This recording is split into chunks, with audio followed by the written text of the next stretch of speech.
안녕하십니까. 이틀 만에 뵙게 됐습니다. 새정치비전위원회 백승원 위원장입니다.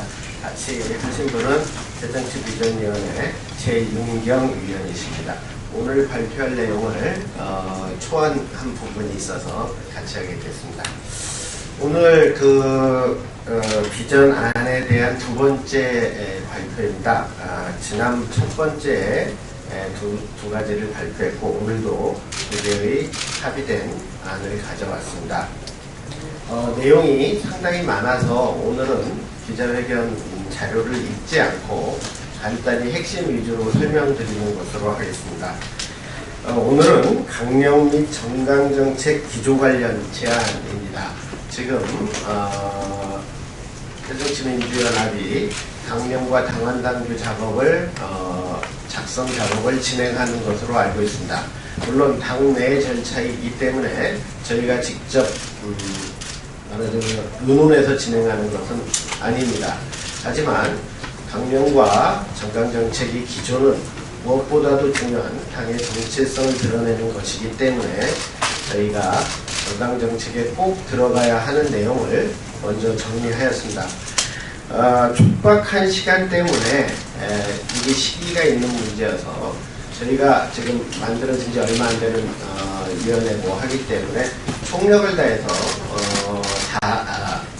시간을 쪼개가면서 노력을 했습니다만은 망라된 것이라기보다는 저희 위원회에서 논의되면서 합의된 사항을 중심으로 핵심 사항을 전달하는 것이다. 이렇게 이해해 주시면 좋겠습니다. 저희로서는 강령 및 정강정책의 핵심은 새정치 실현을 위한 모든 것이다. 출발점이다. 라고 생각을 합니다. 그래서 그 부분에 대해서 큰 의미를 먼저 정강정책의 새정치에 대한 뚜렷한 정체성을 드러내는 것이 가장 우선한다. 그리고 새정치는 단순히 정치 영역에 국한되는 것이 아니라 정치로서 관여해야 되는 경제사회 제 영역에 모두 걸쳐 있다는 것을 유념하시기를 부탁드립니다. 두 번째는 개혁과제가 항상 많은 개혁과제가 제출됨에도 불구하고 이것이 국민에게 울림이 적은 이유는 이것이 말에 그치는 경우가 많다는 경험 때문인 것으로 보인다. 그래서 이번 정강정책에는 추상적 당위를 선명함에 그치지 말고 구체적 목표를 제시하고 목표 달성을 실천적으로 추진하기 위한 경로에 대한 의지도 담기기를 기대합니다.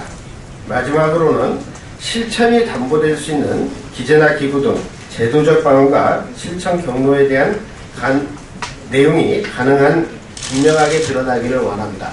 즉 필요하다면 정강정책의 내용과 당원 당규의 내용이 따로 가는 것이 아니라 서로 소통하면서 당원 당규에 반영돼야 되고 당원 당규에 들어가는 민주주의에 대한 신념이 정강정책의 기조에도 분명히 드러나기를 기대합니다.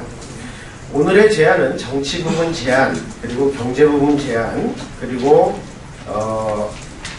사회복지 부분에 대한 제안, 그리고 사회적 영역, 여성, 청소년, 노인, 그리고 생태적 이런 제안을 담겨져 있습니다. 정치 부분 제안은 조금 새정치라는 우리의 위원회의 책무도 있고 하기 때문에 조금 더 설명을 드리면 정치는 신당을 포함한 모든 정치는 국민을 위해 있다. 공직자와 정치는 국민의 공복이다라는 원칙의 재확인이 드러나기를 바랍니다. 또한 앞에서 말씀드렸듯이 책임과 신뢰의 정치가 실현된다는 점을 분명히 하여 주시기 바라고, 우리의 정치가 국민으로부터 많이 떨어져 있다는 느낌은 선거 시기에 투표권을 행사하는 것, 선거권을 행사하는 것 이외에 일상적으로 시민의 참여가 부족한 데서도 기인한다고 생각되기 때문에 시민들이 주체적으로 정치 항상 주인으로서 의식을 느낄 수 있는 정치를 추구하는 내용을 담아주시기를 기대합니다. 이 부분을 위해서 정부 실패를 낳는 권력을 위한 정부, 무능의 정부에서 탈피하는 방안, 권력기관의 민주적 개혁을 포함하는 것입니다. 부패행위에 대해서 많이 개선됐다고는 하나 역행하는 측면들이 드러나고 더 이상 나아지지 않고 있는 현실을 타파해야 된다는 점, 일하는 국회의 상생의 정치를 위한 제도 개혁이 강조되어야 된다는 점. 이미 첫 번째 발표에서도 말씀드렸지만 선거제도 개혁에 대해서 근본적인 성찰을 요청한다는 점. 한반도의 분단과 군사적 긴장관계를 완화하는 데 기여하는 정책이 필요하고, 남북관계를 획기적으로 개선하였던 그동안의 여러 결실은 여전히 효력이 유지되어야 하고 더욱 진전되어 나가도록 해야 한다는 점을 분명히 밝히는 것이 필요하다고 생각합니다. 경제부문 제안도 패러다임의 전환이 필요하고, 이 패러다임의 전환이 경제적 발전과 국민의 삶의 질이 동반 발전할 수 있다는 점을 안녕하십니까. 분명히 해서 성장의 과실로서만의 국민의 행복이 아니라 국민의 행복을 전제로 하는 성장이 되는 패러다임의 전환을 강력하게 요청드립니다. 경제 문제는 워낙 다양한 사안이 있기 때문에 이 부분에 대해서 막론적으로 내기보다는 가장 시급한 단기 제안은 가계부채의 폭발적 증가에 대한 대안을 반드시 마련하시고, 협동조합과 사회적 경제의 육성과 확산을 통해서 새로운 성장 동력을 모색하기를 권유드립니다. 안철수 의원의 정치적 행보에 여러 가지를 국민을 대신해서 최저임금, 공개적으로 묻겠습니다. 첫째, 명실상부한 안철수 의원은 평소에 안보를 많이 강조하고 제시돼야 되고, 공정과대를 안보와 관계에서는 나는 보수에 가깝다, 복지재원을 확충하는 문제, 계속 밝혀왔었습니다. 실업급부액을 일정 수준 40% 수준으로 테러 방지를 위한 이 원자력 방지 방어법 구체적인 입장을 핵심 목표까지 제안한 부분, 분명하게 이 부분을 밝혀주시기 저는 무겁게 받아들여서 정당 정책에 반영하기를 요청드립니다. 둘째, 안 의원도 청년, 노인 등 부문에 대해서 그동안 계속 각각 제안이 무분별한 복지에 대해서는 반대한다고 얘기했습니다. 서면으로 대체하고 꼭 한번 민주당의 기초연금법에 대한 입장은 재정 건전성을 전혀 고려하지 않는, 그리고 후세들에게 부담만 안기는 일본의 포퓰리즘적인 복지안, 이에 대한 입장을 안철수 의원은 밝히십니다. 것인데, 사실 우리가 우리의 정치가 현 세대만을 위한 것이 아니라 기초선거 공천 폐지는 민주당과의 합당 명분입니다. 그런데 지금 기초선거 무공천에 대한 목소리가 내부에서 계속 나오고 자세한 내용은 오늘 아침에 안철수 의원은 기초선거 공천에 대한 반대를 밝혔습니다만, 매우 중요한 고심의 제안 한 만약에 민주당에 밀려서 기초공천이 부활되고 또 대국민 약속이 뒤집힐 경우에 어떠한 정치적 진로를 선택할지 반갑습니다. 이번에 저희가 제안 드릴 내용 중에 굉장히 오늘 이 중요하다고 원자력 방제 방어법은 민생 중심 정치를 하겠다, 민생 새정치연합의 협조를 놓고 강력히 정치를 하겠다라는 말들은 참 구성이 많았습니다. 그럼에도 위해서 불구하고 사실상 민생 문제가 굉장히 기록적인 현실 앞에 놓여있는 것이 사실입니다. 얼마 전에 새 모녀가 자살하는 사건 때문에 나라가 굉장히 시끌했습니다. 복지 사각지대입니다. 라는 문제부터 복지 제도의 근본적인 문제가 심각하게 제기되고 있다.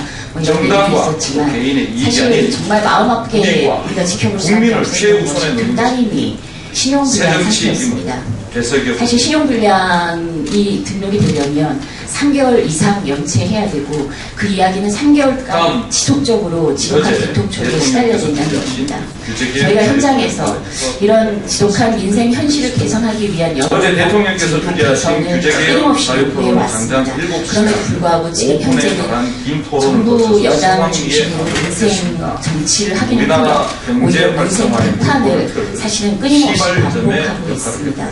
그리고 야당은 정부 여당의 이런 민생 파탄에 맞서서 책임있고 힘있는 민생 정치를 실현해서 정말 하루에도 40명이 자살하고 1년에 40가구가 동반 자살하는 이 지독한 현실을 타개하기 위한 그런 책임있는 정치를 하지 못하는 것이 사실입니다. 저희는 이번에 통합신당의 새정치를 위한 가장 중요한 의제 중에 한 가지를 멀리 보고 장기적인 어떤 정치 개혁도 중요하지만 당장 발등에 불 떨어져 있는 민생 정치의 실종을 극복해야 된다는 것을 제안드립니다. 물론 지금까지 많은 정치권에서 말로만 말에 그치는 그런 민생 정치를 구호로 들어왔습니다. 하지만 이제는 더 이상 구호만을 믿고 따라갈 수 없습니다. 민생 정치에 책임 있는 실천을 강조하기 위해서 이번에 민생 정치 최고연석회의를 제안드립니다. 최근 앞서도 말씀드렸지만 지금 생계기관으로 연간 40과 협력하기는커녕 동반 자살을 틈만 하고 나면 하루 40명, 한 해는 15,000명이 싸움만 시작하려 하는 민주당 자살 사유를 들여다보면 경제적인 사유가 대부분입니다. 사는 것이 무료해서 자살하는 것이 아닙니다. 사는 것이 지독해서 자살하고 있습니다. 우리 이 저소득 서민은 새누리당의 시달리고 규제개혁위원회는 중산층은 모든 규제를 지배까지 일괄적으로 과도한 없애거나 빚 때문에 무시하기 시달리고 위해서 있습니다. 만든 게 아닙니다. 세입자들은 2년마다 이사가는 오히려 서울 어제 때문에 회의 중에 이 또한 정부 이 소프트웨어 여당에서 전세 사업에 대책을 내놓기는커녕 규제가 빚을 필요하다는 올려 의견이 집주인이 나와서 올려달라는 사업별로 전세금만큼 규제 올려주라고 완화가 얘기하고 필요한지, 있습니다. 그리고 그런 금융 정책을 어느 정도가 일관하고 있는 필요한지 현 등을 정부 여당 더욱 이 속에서 심도 있게 많은 중산층이 고려해서 저소득층으로 전락하고 있습니다. 맞춤형 규제 대기업의 개혁에 골목 상권 신경을 쓰려는 침범, 것입니다. 비정규직 차별, 높은 사교육비와 대학 등록금, 그렇습니다. 세계에서 가장 이 규제개혁은 중앙정부와 국회뿐만이 아니고 지방정부의 노력도 병행이 정말 되어야 끔찍합니다. 됩니다. 지방선거에 새정치민주연합은 이런 출마하는 현실을 새누리당 후보들은 변화시키는 규제개혁의 행동을 효과가 분명하게 실천적으로 민생 보여줘야 현장에 되고 이를 제도적으로 아직도 보장하기 위해서 이번 공동으로 비전위원회에서는 민생 최고 연석회의 설치를 민주당도 제안드립니다. 열린 마음으로 대통령께서 우선 하신 말씀에 순수한 방안에 의도를 대해서 파악하고 간략하게 노력을 해야 말씀드리겠습니다. 되겠습니다. 구성 또한 방향은 이 규제 현재 완화의 민주당에 필요성을 있는 인정한 만큼 을지로위원회 새누리당과 현장 정부와 정치를 힘을 합해서 하겠다고 열심히 뛰어다니고 있습니다. 서민 그나마 일자리 저희가 만들기, 야당에서 가장 민생 현장을 위한 뛰어다니는 규제 실천하는 기구로 평가를 협력 하고 있습니다. 회의를 이런 을지로위원회를 민생 최고 연석회의로 변경해서 그 권한을 강화하고 다음. 실행력을 담보할 것을 요구드립니다. 대한 구성은 일단 당민사와 의사협회가 당의 어제 전문가가 5대5로 표 참여하는 통해서 민생 최고 연석회의를 지난 17일 발표한 의정협의안 당내 수행하고 1인 그리고 당내 1인의 24일 공동위원장 제도를 채택하고 당내의 경우 당 했습니다. 대표가 직접 국민들께서 위원장을 큰 동임해서 불편을 의사가 겪지 권한을 않게 강화할 해서 것을 정말 요구합니다. 양 위원장은 그러나 단순히 당 중심으로 15,000여 움직이는 명은 것이 아니라 투표해서 협의안에 대한 당의 반대 의견을 전문가에서 선출된 공동위원장과 의협 함께 측에서 소집 및 평가, 그리고 유보라고 결과 보고 등의 입장을 모든 밝히고 의사결정 권한을 아직 함께 공유하고 의료대단에 그리고 대한 정당과 결정을 시민사회가 완전히 실질적으로 내려놓겠습니다. 공동으로 운영할 것을 요구합니다. 의협은 기타 또 투표에서 협의안에 대한 방대한 가계부채, 의견을 비정규직, 설득해서 결집된 모습을 상표위원회를 구성할 것을 해야 요구합니다. 하고 가장 중요한 정부와 또 의협 양측 모두 현장 정치를 하지만 협의 사항을 잘 이번 지켜서 과제에서 국민들께서 추진이 되지 가장 않는 문제를 기본적인 해결하기 원리, 위해서 이 건강한 원내 것을 대표가 기억하는 일이 민생정치 입법 두번 다시 추진위원장을 함께 맡고 각 상임위별로 민생 책임 고맙습니다. 입법 과제를 선정하고 수고하셨습니다. 추진할 것을 요구합니다. 저희는 민생 최고 연석 회의를 통해서 정치의 30% 이상은 반드시 민생 문제를 중심으로 정치 이슈가 제기되고 또 추진되고 입법 과정이 진행돼야 된다고 생각합니다. 그 과정에서 국민들에게, 시민들에게 피부에 와닿는 책임 있는 새 정치를 저는 보여줄 수 있을 것이다, 이렇게 생각을 합니다. 그리고 나머지 지역 민생 정치 활성화라든가 민생 의제 활동에 대한 구체적인 사업 계획은 나눠드린 보도자료를 참고해 주시기 바랍니다. 네, 이상입니다. 감사합니다. 예, 구체적인 질문 답변은 바깥에서 잠시 진행하겠습니다.